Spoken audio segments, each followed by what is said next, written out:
Hey there, welcome to Life of a Samurai. Let's talk about something legendary. You've seen them in movies, anime, video games. Calm, silent, deadly, the samurai. But have you ever wondered what it was really like when a samurai prepared for battle? Not the stylized, slow motion Hollywood version. I mean the real thing, the sweat, the silence, the rituals, the fear, the discipline. Today, we're going back hundreds of years to explore how a samurai got ready for war, mentally, physically, and spiritually. And trust me, it's more intense and poetic than you think. Let's go back in time. Imagine this. It's early morning in feudal Japan. Fog is thick in the air. Birds aren't even singing yet. In a quiet samurai village, a young warrior sits on a wooden floor, his eyes closed, legs folded under him. He's not sharpening a sword, not shouting, he's meditating because the first step to preparing for battle isn't physical, it starts in the mind. Samurai followed a strict code called Bushido, or the way of the warrior, but this wasn't just about how to fight, and it was about how to live, and more importantly, how to die. Samurai trained their minds to be calm in chaos. They believed fear was more dangerous than any blade. So they practiced something you might not expect: Zen meditation. Hours before battle, a samurai might sit in complete stillness, controlling his breathing, pushing away thoughts of death or pain. Not to avoid them, but to accept them. They believed that once you accept death, you're free to live and fight without hesitation. Some wrote poems before battle. Yes, poems. These weren't romantic, they were called death poems, or jisei, just a few lines, written with clarity and grace, a way to face mortality with beauty. One samurai wrote, "A life of dew, the warrior's path ends in the morning sun." It wasn't about being dark or dramatic, it was about letting go of fear. If today was their last day, they wanted to meet it with dignity. That's the level of mental strength we're talking about. Now, once the mind was steady, it was time to prepare the body. Training for a samurai started in childhood. Swordplay, archery, horseback riding, martial arts, it was their life. But before battle, even the most experienced warriors warmed up, not just physically, but also to reconnect with their movements. You can't just throw on armor and start swinging. They began with slow, fluid motions, rolling the shoulders, stretching their backs, practicing sword swings with deep focus. Every movement had meaning. They weren't just hacking at the air. Each cut was visualized as if striking an enemy.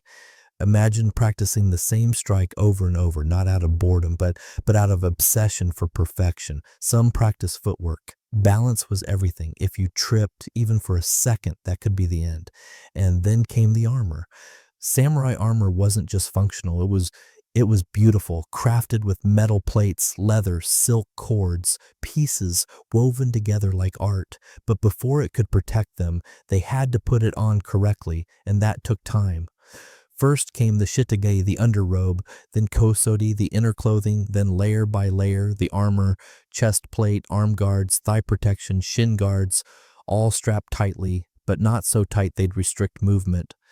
The kabuto, the helmet, was one of the most important pieces. It was heavy, sometimes with horns or crests symbolizing the clan. It had to be adjusted just right. Too loose and it could slip in battle, too tight and you'd lose focus. Some samurai wore face masks called mengu, part protection, part intimidation. Imagine facing a warrior with a demon-like metal mask and eyes calm like still water. But the most sacred item, the katana. Samurai didn't just carry swords, they carried their soul. That's how they saw it. The katana was treated like a living thing. Before battle, the sword would be cleaned, polished, and sharpened with the utmost care. Not a speck of dust was allowed to stay. Some would whisper to their blade, not in superstition, but out of deep respect. That sword had ended lives. It might end more today. They also carried a shorter sword, the wakizashi, used for close combat or in extreme situations for seppuku, ritual suicide. That's how serious honor was to them. Now picture this. The war horn sounds in the distance. You're with your fellow samurai, dozens, maybe hundreds. Everyone is quiet. There's tension, but no panic. Some are checking their gear one last time. Some are whispering a final prayer. A few may be writing their death poems right there on a wooden tablet, just in case. The horses are ready, bows are tested, arrows are counted, swords are sheathed. You can hear armor clinking softly as warriors move into formation. But before marching to the battlefield, many samurai would go to a shrine. They'd wash their hands, offer a coin, clap twice, bow, ask the gods for strength or peace. Not necessarily for survival, that wasn't always expected, but for the courage to meet whatever came with honor. Some wore protective charms inside their armor, paper scrolls with prayers written by monks. Others tied on white headbands called hachimaki to symbolize purity, focus, or determination. It was like preparing for a sacred event, because for them it was.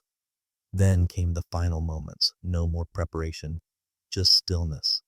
The commander, maybe a daimyo or a senior general, would ride to the front and speak, sometimes loud and fiery, sometimes quiet and direct. He might remind the soldiers of their ancestors, of the land they fight for, of their duty to their lord and their brothers beside them, and then they'd begin to march, step by step, boots in rhythm, armor creaking, eyes forward, no shouting, no chaos yet, just movement, because the chaos was waiting just ahead. The march to battle wasn't fast, it was measured. Every samurai knew exactly where they belonged in the formation. There were clear ranks, foot soldiers at the front, archers behind, cavalry on the flanks, elite samurai closer to the command unit. No one just charged forward on their own.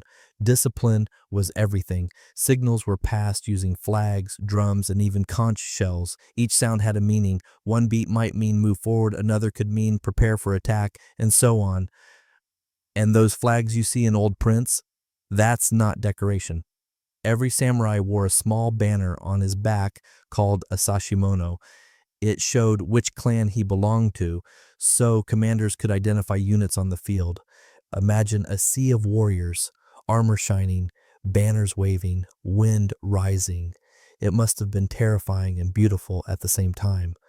Now here's something most people don't know. Battles didn't always start with everyone charging in. Sometimes there was a pause, a long one. Two armies would stand facing each other, hundreds, maybe thousands of warriors, and just wait, watching, listening, each side trying to feel out the other's movement. Sometimes it was psychological. Who would blink first? Who would break formation? During that time, some samurai would step forward and announce their name and lineage, challenging enemy champions to one-on-one combat. This was called ikouchi. They'd shout across the field, "I am Matsuda of the Oda clan, son of Matsuda Hiroshi. Who will face me?" It wasn't just bravado. Honor mattered, and defeating an enemy champion before the main clash could boost morale, or crush it if you lost. If a duel happened, both armies would watch in silence, tentumo in fighting alone in the space between, sword against sword, no tricks, no arrows, just raw skill and nerves. Win or lose, both were respected because it took real guts to walk into that space. But eventually, the moment came. A signal was given, maybe a horn, maybe a flag, and then the charge. Drums thundered, horses screamed, arrows filled the sky like deadly birds.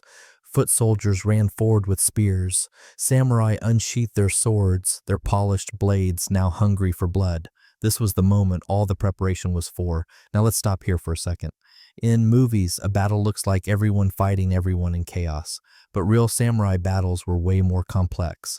The front lines were usually peasants or ashigaru, trained foot soldiers. The samurai stayed behind them at first, watching for the right moment to strike or waiting for their commander's signal to lead a charge. A samurai didn't waste energy. He observed, he looked for weakness. He protected his allies. Sometimes he fought on horseback with bow and arrow, firing while galloping sideways, a skill that took years to perfect. Other times he dismounted and joined the fray directly. Combat was brutal. There was no mercy, no flashy swordplay, just quick, efficient moves. A thrust to the gut, a slice to the neck, a strike behind the knee to bring someone down. Armor made it harder to kill in one blow, but it didn't make anyone invincible, and all that mental training, it was being tested now, because the battlefield was loud, blood was everywhere. You could hear screaming, not just from dying men, but from horses, from commanders yelling orders, from drums still pounding in the distance. Some samurai would lose their calm, even the best ones. They might panic, retreat, or make a mistake that cost them their life. But the ones who stayed centered, the ones who remembered their breathing, their training, their duty, those were the ones who survived. Sometimes the tide of battle turned quickly. Other times, it dragged on for hours. If one side broke formation, they could be surrounded and wiped out. If a commander was killed, his army might scatter. That's why bodyguards for high-ranking samurai were crucial, not just to protect, but to preserve leadership. And here's where it gets intense. Let's say a samurai was wounded badly. Maybe he lost an arm. Maybe his guts were open. He had two choices: wait for death or choose it on his own terms. That's when seppuku, the ritual suicide, came into play. If he still had his wakizashi, he might find a quiet spot, kneel, and end his life to preserve his honor. Sometimes, if he couldn't move, a trusted friend would perform it for him. A quick, clean strike to the neck from behind to prevent capture or shame. To outsiders, that sounds brutal, but for samurai, it was the final act of control, of dignity. It wasn't weakness, it was strength.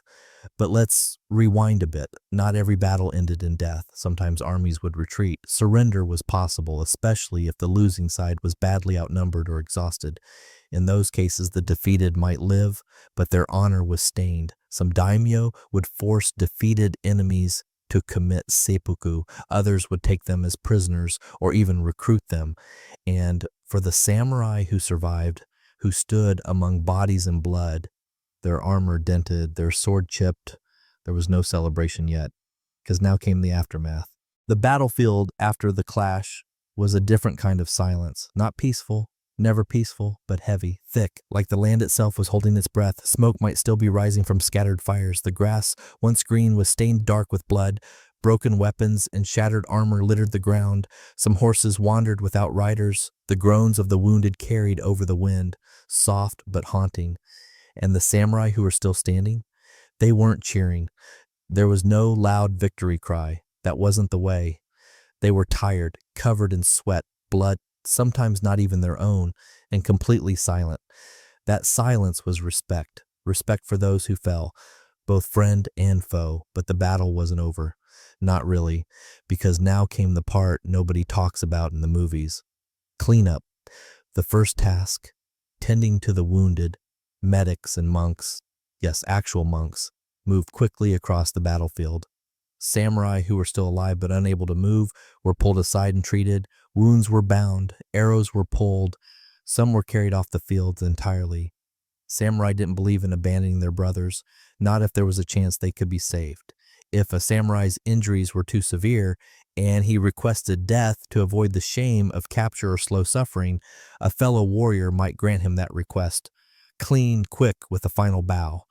Then came identification. You have to remember, many of these warriors looked the same in battle. Same armor, same helmets, same banners on their backs.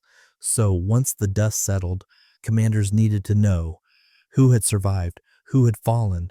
Names were called out. If no one answered, a retainer might walk the field, checking faces, looking for tattoos, family crests, anything. If they found the body of their comrade, they would carefully remove the banner and sometimes the head, not out of cruelty, but so it could be returned to the family for burial. It was a brutal tradition, but it came from a place of honor. And what about the enemy? Well, sometimes heads of important enemy warriors were collected too. These were brought before the commanding daimyo to confirm kills. It was like proof, not for bragging, but for records, and sometimes reward. A samurai who had defeated a known enemy might receive gold, land, or promotion, but again, this wasn't done with celebration. It was done with formality. The heads were cleaned, dressed, even perfumed. Sounds strange? It was part of the code. Even in death, there was dignity. Meanwhile, the surviving samurai were gathering again, this time in smaller groups, mostly silent, sitting together, rewrapping wounds, drinking water, and sometimes just staring. What do you say after something like that? Nothing, usually. Back at the camp, a fire might be lit, food prepared. The commanders would hold another meeting, going over the day's events. which units performed well, where mistakes happened, what to do next. Orders were given for rest, reorganization, sometimes a second march if the enemy wasn't fully defeated. And the samurai, they took off their armor piece by piece, slowly. The chest plate came off heavy, the arm guards stuck to sweaty sleeves, boots peeled away from aching feet, and once they were out of the gear, most just sat, heads bowed, breathing. They didn't need to speak, the silence between them said enough. But deep inside, they were remembering everything, that one arrow that nearly hit them, the moment they locked eyes with a rival and somehow survived, the sword they dropped and scrambled to retrieve, the brother who didn't make it back. That's the part we don't always see, the weight a samurai carried after battle, not just physically, mentally, spiritually. Some warriors went to shrines again, others sat alone and wrote. A few even carved the names of lost comrades into wood. If they had time, they'd bathe, though, in cold rivers or hot springs, not just to clean the blood, but to wash off the memory, even just a little. And that night, the camp was still.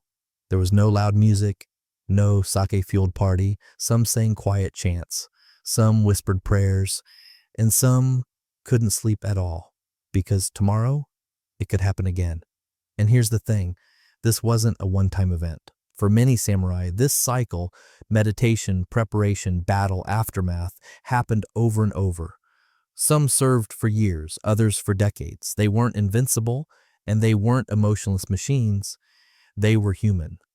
But what made them samurai was how they faced all of it, with discipline, with focus, with honor, even when it hurt, even when they were afraid, even when they knew they might not come back. They carried that sword, that coat, and that silence every single day. And in the quiet after battle, when the fire was low and the stars came out, a samurai might look up at the night sky, still wearing the scars of the fight, and think, I'm still here for now, and I'm ready, and if it comes again. The thing people often forget is that samurai didn't fight every single day. Battles came and went, sometimes weeks, sometimes years apart. In between, they lived, trained, reflected. That space between battles, it was just as important as the battlefield itself.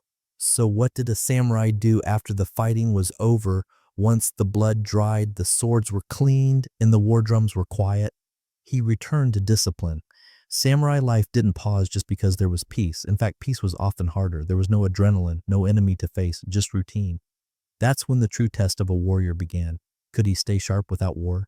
Every day had structure. Wake before sunrise. Clean your space. Not because it was messy, but because it trained your mind to see order. Then practice sword drills, archery, horse riding. Some practiced calligraphy. Yes, writing, because the brush and the blade require the same kind of focus. No hesitation, no wasted movement.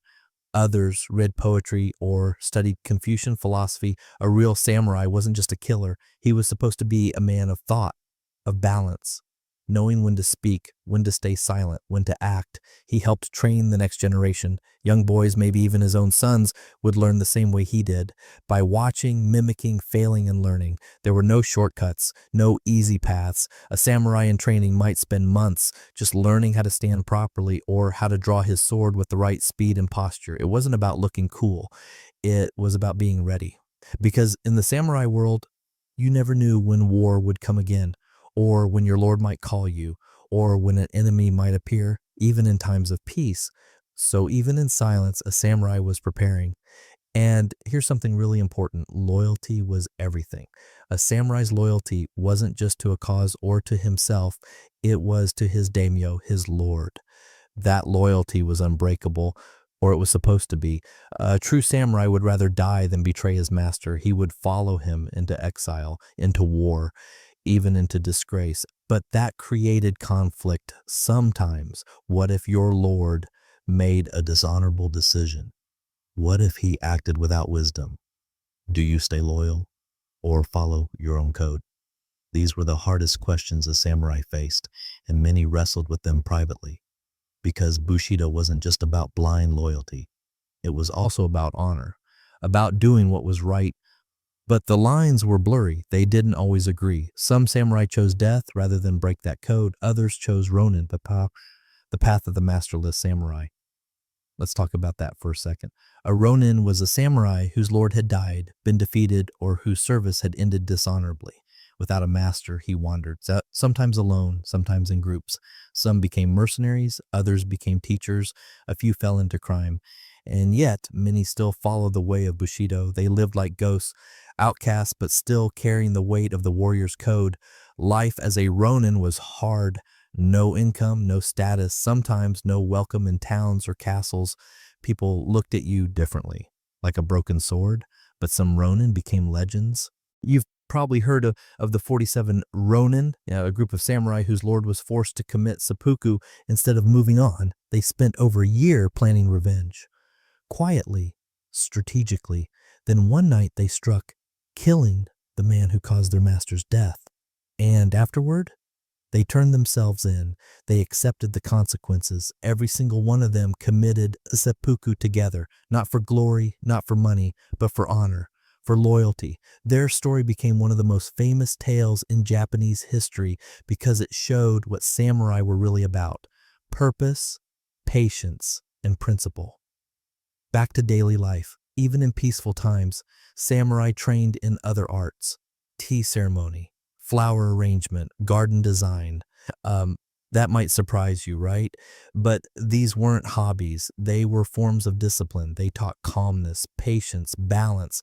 A samurai who could arrange flowers with grace was a samurai who could kill without hesitation, not out of emotion, but clarity. That was the goal: to master yourself completely, to control the body, the mind, and the spirit.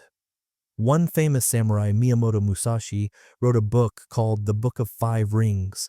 It wasn't just a manual for sword fighting. It was a philosophy of life. He spoke of strategy like it was an art. He taught that, like, to know one thing deeply, the sword, for example, was to understand all things, because everything connects, everything has rhythm. Musashi once said, "You must understand that there's more than one path to the top of the mountain." That's what samurai life really was: a journey up that mountain, alone, together, in peace and war, always climbing. So whether they were riding into battle or kneeling at a tea table, the mindset stayed the same: be present, be precise, be prepared. Because the moment you lose focus, you lose everything.